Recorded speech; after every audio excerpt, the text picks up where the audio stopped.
Hey guys, welcome back to another For the Painter Good painting tutorial here. As always, I'm Sean, and today we're going to look at how to paint a Horus Heresy Cataphracti Terminator. The Iron Warriors were actually one of my original legions here, so I thought it was very prudent that actually we would start with these guys. So, what I've done is I've taken the model here. You can see I've left the groin leather strappy bit off. That was kind of deliberate. I just wanted to try one without it. I have some original ones here with it, so I just wanted to see if it would look a little bit different without it. So here I've primed the model in lead belcher, just to give us that good silver starting point to work off of here in that case. And we're going to throw a quick shade, first of all, of Nuln Oil all over the whole model here. For those of you that don't know, the Iron Warriors are the 4th Legion of Space Marines that were seen during the Great Crusade and the Horus Heresy. Loyalists turned traitors. They're led by Perturabo, the Lord of Iron, hence obviously the Iron Warriors, of course. They are siege masters and wage brutal attritional warfare where possible. It's their forte. At the Siege of Terra, they were effectively the masterminds behind the siege. Perturabo versus Dorn was a very prominent feature all the way through that book series until, of course, Perturabo quit the siege effectively.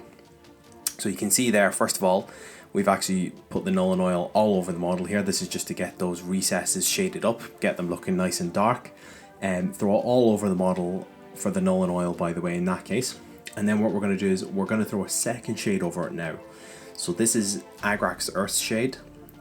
And what we're going to do is we're going to throw this just over all the silver armor here in that case. So avoid like the shoulder pads, the leather straps, anywhere that's not going to be the silver armor as final effectively here. And the idea behind it is actually what we're doing here is, as I mentioned, these were the siege masters of the Horus Heresy. During the Great Crusade, they were used to fight some of the most brutal attritional warfare possible during, they were sent to some of the worst campaigns seen. And as a result, their armor was often beaten and dirty, not to the extent of like Death Guard, but it was seen as it's not full of ornamentation the same way that the Blood Angels might be, or the Emperor's Children, for example. So as you can see, I've applied that Agrax Earth shade all over the model here. What we're going to do now is we're going to bring out those edges and make them look a little bit scratched here in that case, and it's also going to restore a bit of that silver color that we want to see from our Iron Warriors here in that case. So we're going to whip out the Iron Hand Steel. Yes, Iron Hand Steel once again, not lead belcher this time. It is Iron Hand Steel, I promise. And we're going to give the model an all over dry brush here in that case. And really just be a little bit gentle with this dry brush here. We're not wanting to change the color of any of those plates that we're dry brushing or anything like that. We really just want to catch those kind of raised edges in that case. Really try and just bring out those edges, give them a little bit of definition without having to go through the hassle of doing an edge highlight across every single plate, because that sucks sometimes, to be honest with you. Sometimes I find that really therapeutic, and other times I'm like, no, give me a dry brush and let's try and do it nice and quickly here in that case. So in this instance, I'm doing a dry brush because I want you guys to have a quick way of getting this army ready. They should be nice and handy to get ready. They are one of the quicker schemes to paint here, depending on how much you want to put into like your hazard stripes and that kind of thing. So you can see here, on one leg at the front here, I've done all the edge highlighting here. You can see those edges are brought out just above the knee and on the top of the thigh there, versus the one on the left, which is still dark at the moment, basically, in that case. So it brings out those edges really nicely. It takes away from the model looking like just a kind of shaded blob as well here in that case. We want to show the separation between those armor plates as well, and really where we've got those dark shades sitting in the recesses here, we want to bring out that edge and make that look brighter again then, basically. So here you go. So that's that dry brush then across the front of the model here. You can see I'm obviously going to hit like all of the front of the chest and the torso as well. The Cataphracti Terminators are fantastic here because they actually they have so many raised edges for this technique to work on as well. So make sure you do it all over the model in that case as well. And what I'm going to do then now is I'm going to throw just a normal coat of Iron Hand Steel then, just thin down with some water, of course, as always. Just make sure you're thinning your paints as always. And we're going to throw it just across the sword then. Again, just to add a point of difference between the sword and the actual armor effectively. Now, we've not thrown anything other than like Nuln Oil over the sword before that, so that's fine. Next up, we're going to go to my cheat code for Iron Warrior trim armor here. So it's not actually gold for the Iron Warriors that I would use here. I actually use snakebite leather contrast in that case. This is a cheat code I found a little while ago. Big props go to Fletcher from Tabletop Tactics here in that case. He did a fantastic Iron Warriors tutorial. This is one of the techniques I've stolen from his paint tutorial here in that case. It looks really, really good.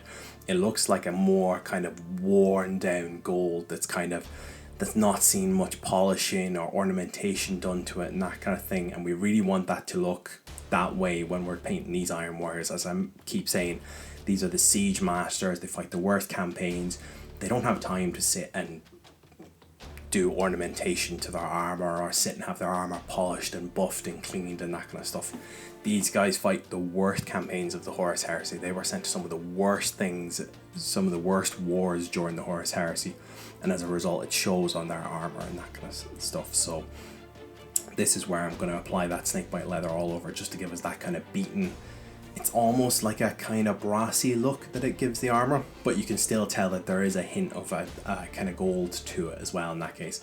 And again, that's important for when we were doing the dry brush as well, to clip those edges, because you can see actually while I've applied the contrast over the trim on the knees in particular there, or just below the knees I should say, you can see that those edges are a little bit brighter than the actual main part of the armor, because we've obviously clipped it with that Iron Hands steel dry brush, and that's what we want to see. That's like a pre-highlight we're doing there. So if you want to skip out on doing an edge highlight, you can, because you've done a little pre-highlight on that part here as well. But I will show you how to do an edge highlight as well later on in the video here in that case.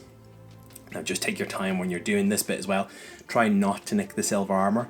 If you do, it's not too much hassle. Just go in, lead belcher from the pot, Nuln Oil, Agrax Earthshade, and if it's a bit of trim, just make sure you try and clip the edge with a little dry brush basically, but just try and be careful. It'll save you a bunch of time if you don't have to do it. Contrast is really nice to work with as well and that kind of thing. So you can see where I've obviously hit it there in that case, but the contrast is really nice to work with, so it just makes life a little bit easier as well in that case. So next up, we're going to go to the famous hazard stripes here, because Iron Warriors themselves are of course the hazard here. So we're going to jump up to Averland Sunset here. Thin your paint of course. You will need 2 coats for this. I needed 2. You can possibly jump up to 3 even if you wanted, but I thought 2 is plenty sufficient. You'll see yourself here when I'm doing this in that case. And I would start with the yellow here in this case rather than the black, because black will sit on top of yellow nicer than yellow will sit on top of black. If you're putting yellow over black, it'll take you maybe about 3-4 coats to get a good coat of yellow over it. You can see here, there's that yellow over the silver. It looks really good. You can see also I've added some masking tape here, because of course I'm going to mask this off for doing the hazard stripes. You can also draw these lines in with a pencil if you want as well. I just find the masking tape is much more efficient, to be honest with you. I used to draw in my hazard stripes with a pencil and then colour within the lines. The masking tape just prevents me from colouring outside of the lines effectively. Just be careful of that lovely trim that we've done as well there in that case. As I've mentioned before, you can just use the same steps shown before to just redo it in that case if you do nick the trim, but don't worry about it too much in case you do nick it. Basically it's easy to repair, but just take your time, apply a good coat of Black Legion here. If you do it right, you should actually only need 1 coat of Black Legion on this if you apply the contrast correctly here in that case. So you can see I overload my brush here, and then I spread the contrast down through the area that I'm looking to work with here in that case. And that just means I'm getting a good smooth coat of contrast here in that case. And then of course, don't forget to apply it over the bolt gun either. The combi bolter, I suppose it is actually technically, isn't it? I forget what these are actually called in the Horus Heresy. Sometimes they're storm bolters, sometimes they're combi bolters. I think I'm going to call it a combi bolter. It looks really cool anyway. I love the double drum magazine underneath as well. That looks incredible. And I love that you can see the barrels on all the Horus Heresy bolters. I think that just looks absolutely fantastic and that kind of thing. So here we are, I'm just colouring in that, and you can already see there on the shoulder pads by the masking tape where that's starting to dry in now as well, which is great. We want to see that and that kind of thing. And don't be worried about your hazard stripes looking too close. You can see my guy obviously has like an arm raised, so one shoulder is sitting in a slightly different position to the other in that case. So do your best and try and make them as symmetrical as possible. What I like to do is I cover the whole shoulder in masking tape, and I remove every second bit of masking tape basically, and that's how I know where to do my hazard stripes. It sounds really silly, but I'm going to be honest, when I was first trying to do hazard stripes with masking tape, I just tried to visually space them apart, and then I ended up with hazard stripes with uneven gaps in the middle, whereas when I actually just did it covering the whole shoulder pad in the masking tape, I found that it helped a little bit just to kind of get rid of the space. I also added a little bit of Black Legion in on that tilt shield at the front there, just to add a little point of visual difference. So now we're going to go to the power sword and spend a little bit of time working on that.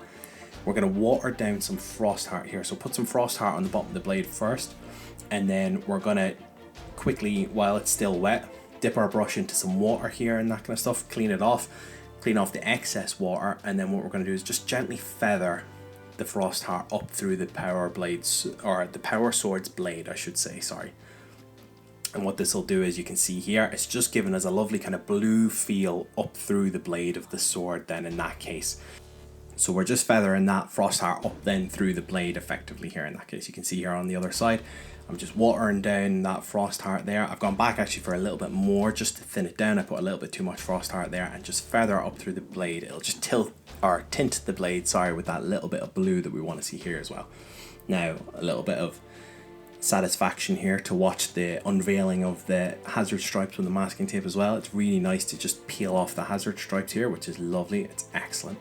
There you go, there's that good effect as well. And don't worry if you did go over or under the masking tape, because actually it looks like a little bit of weathering that you've applied onto it as well. You can see there, mine have gone underneath the masking tape a little bit here.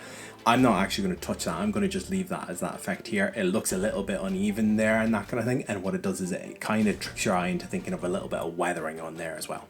So that's the hazard stripes effectively done here. Now, if you want to be really fancy, you can throw a little bit of snakebite leather on there and just feather up through it, or a kind of orange ink will work as well. But they look really good, and I'm trying to get a scheme together for you guys that a beginner could do and that you can do quickly as well here in that case. So that's why we've got this here. Now we're going to tackle all the leather strapping that comes down from the shoulders here in that case. So we're going to apply a little bit of Rhinox hide all over the leather strappings here in that case.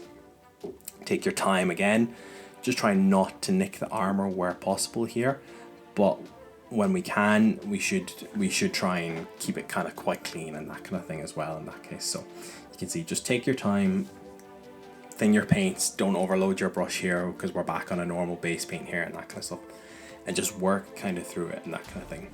I will show you how to do a quick highlight on these. We won't highlight everything here, but it is good to just kind of see these straps come together. Again, the brown adds another little visual point of difference, but because you'll see all the tones that we're putting in, they're all these kind of like earthy tones, like the kind of the shaded down metal, the snakebite leather contrast, all quite muted tones here in that case. So they all look really good and they'll all kind of blend together without standing apart without kind of standing out from one another too much. But it'll draw your eye then to the hazard stripes then, which are the big standing out point. So what we're going to do now is we're going to throw some Nolan oil then over these leather straps. And the idea behind that is, of course, we just need to shade these up as well, basically. So with them shaded up, what we're going to do is we're going to jump up to Pro Acryl Bold Titanium White here. This is my favorite paint for doing eyes.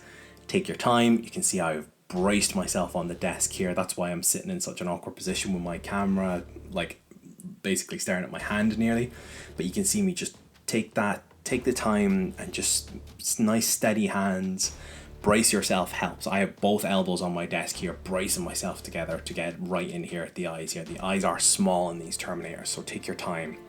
And then of course what we're going to do is we're going to go in with a new paint that I'm trying out here, which is the Fluorescent Vallejo Game Color or Orange here. Fluorescent Orange, I should say, sorry. There you go. Looks cool. It's starting to, and again, the orange just adds another visual point of difference to draw your eye away from the muted colors as well in that case. So that looks really good there. I'm really pleased with that actually at the moment. I would call that battle ready now at this point. But if you do want to take it a little bit further here in that case, the stages up to now are perfect if you're trying to just get an army on the table. You don't have to do the rest of these, but let's take it a little bit further. We are doing a YouTube tutorial after all, so let's take it a little bit further than that. So what I'm going to do now is I'm going to start with some Mechanicus Standard Grey. This is just one quick step here.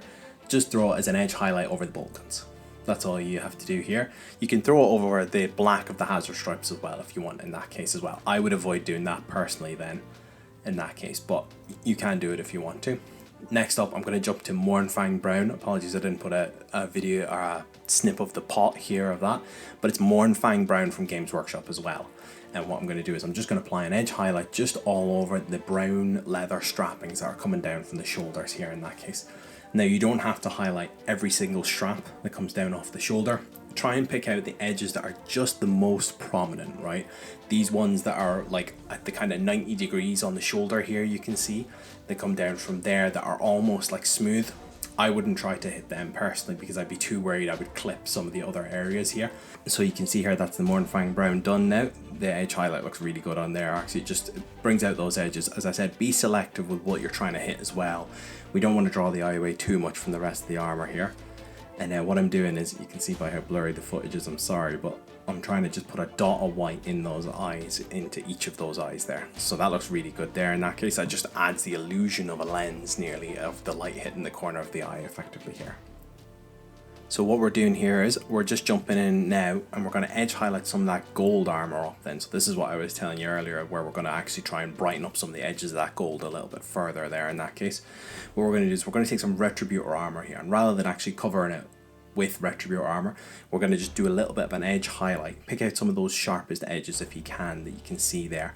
Now you can be quite selective with this as well if you want. You don't have to kind of even do a full edge highlight like I am, but I find it just brings out the edges as well. If you want it to look a little bit more like a worn gold, for example, a little bit more worn down, what you can do is you can throw a little bit of Stormhost silver in there as well. But I personally like the effect the full Retributor armor gives off. It gives that illusion that it is gold, but the edge is just a little bit beaten and that kind of thing as well. So I think that looks really well in that case. We're really coming up to like the closing stages of the model now. We're absolutely flying, to be honest, and he looks fantastic. So next up is just the base. I'm going to do the AK Terrains Dark Earth here. I don't know if I've said this before, I think I have in the White Scar tutorial, but I do really like the AK stuff. The value for money you get out of those bigger pots is really good. I actually only finished my first pot that I bought 2 years ago, literally only about 2 months ago or something like that. Now, albeit I didn't use that on every single model that I own, but I was impressed that it even lasted that long without drying out, to be honest with you, considering some of the conditions I've had it in. So it's really good. So just give a good coat of this all over. This will suit our Iron Warrior really nice. Again, we're throwing that kind of drab base color in there as well, so this will really go with our scheme here in that case as well. So as always, just take your time, just throw it over there. What we're going to do is we're going to throw a little bit of Rise of Rust now over this when it dries. I'm also going to just do the rim of the base in Steel Legion drab as well. You'll see here in the next clip I've already done that while I was waiting for the base and paste to dry. But just throw a light dry brush of this Rise of Rust all over the base here. What it does is it just gives the illusion of like an iron oxide in the ground effectively here in that case. Think of like Arizona, for example, where they have the red rocks all around Sedona and that kind of thing as well. So you can see here I was a little bit impatient putting the texture paste on here. I was actually there's a nice big blob of wet texture paste there, so please do take your time. I was just incredibly impatient with this model. I have this thing where I tend to get really excited about finishing a model here in that case. So you can see that I've just been a little bit impatient with throwing this dry brush over it. But with the dry brush on there, that's him finished. He looks fantastic, doesn't he? Here's some quick still images. Let me know what you think. Throw a comment down below if you've got a better way of painting them. I'd love to hear any suggestions that you've got. Like and subscribe, and have a great rest of your day. Goodbye.